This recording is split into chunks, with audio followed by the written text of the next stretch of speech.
My name is Dustin Pancheri. I work for Starting Line Products. I am a technical consultant and also the race coordinator, and I've been here, I think 18 years. Started riding when I was a kid, and just rode around the farms and out in the fields. And then when I got older, I kind of moved on to a little more aggressive mountain riding. And you know, the more aggressive I got, the more I wanted to push myself and kind of refine my skills and whatnot. And just kind of gone on from there. I guess 2021, I kind of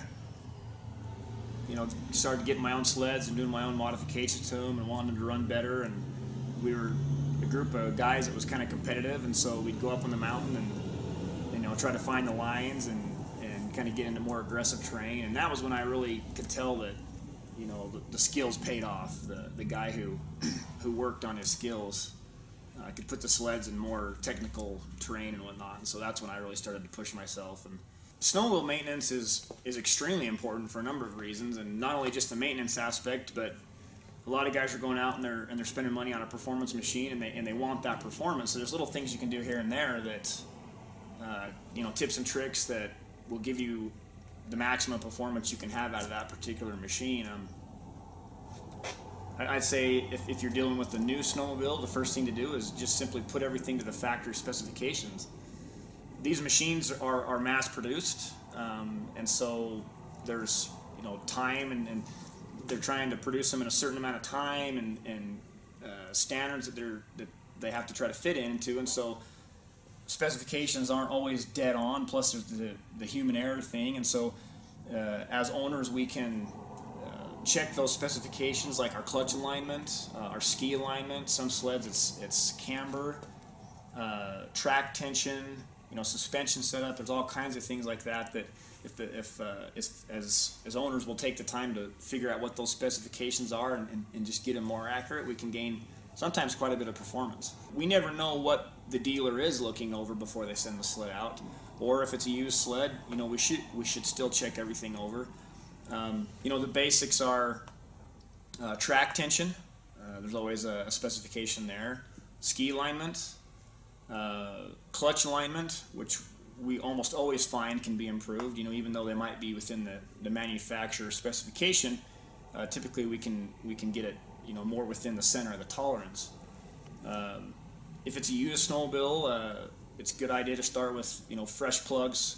Always start with a good fresh belt, and also have a spare belt that's a good fresh belt as well. Good high octane fuel in the tank. If the machine's been sitting for a while, the octane can drop quite fast, and so you might want to suck that out and start with good fresh fuel.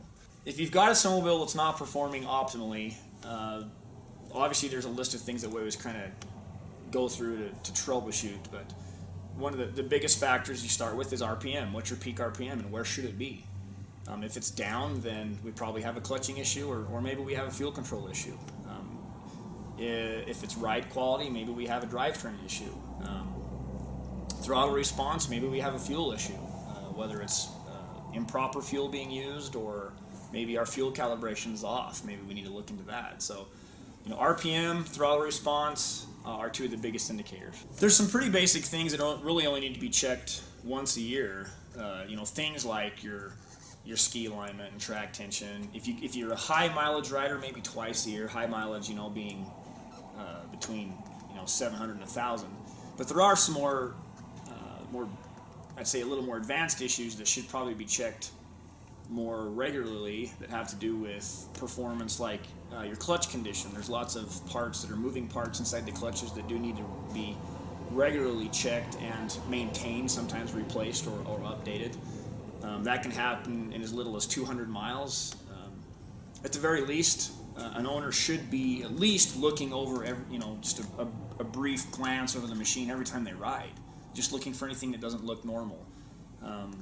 And then, like I said, every 200 miles, you may want to pull your clutches off, clean them, inspect them, and put them back on if you don't see anything wrong.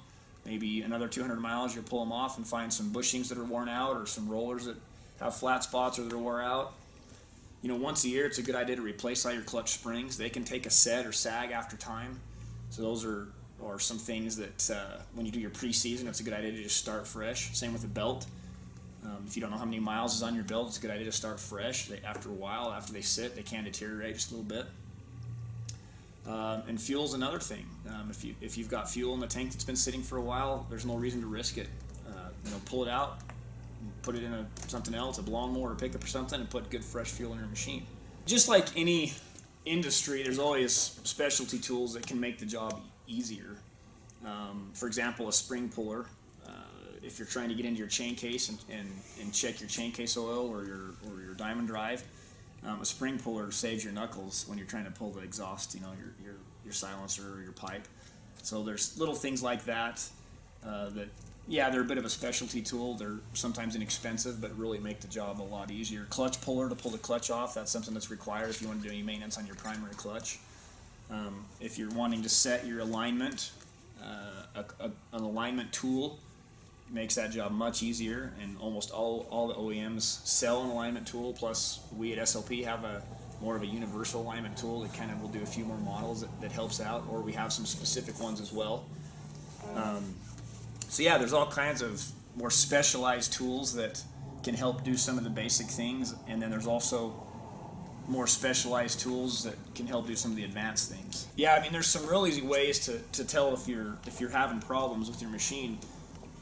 One of the easiest ways is if you ride your sled 2 or 3 or 4 times, you kind of get to know what it feels like and what it sounds like, and if one ride you go out and you start hearing a weird noise or it's not quite feeling right or the performance is down, that's obviously an indication that something is not right, and then you can take further action to try to troubleshoot what might be wrong. Sound, oddly enough, a lot of times is one of the best indicators because we kind of get used to what our machine sounds like.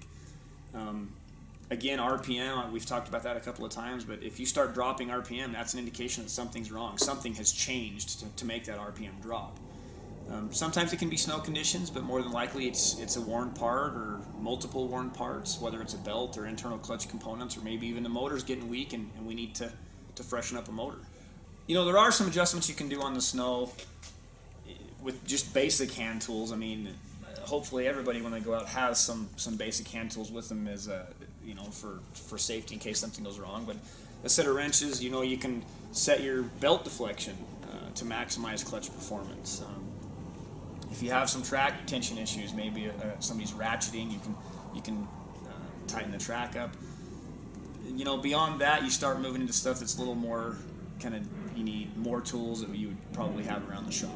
Everybody looks at tuning tips a little bit differently. I've got groups of people who they're very, very competitive, and they want that little edge, and sometimes they don't want a modified sled, but they want to squeeze everything they can out of their stock sled, and they want to call it stock. And so, those little tricks, they can make a huge difference. They can make the difference between beating your buddy.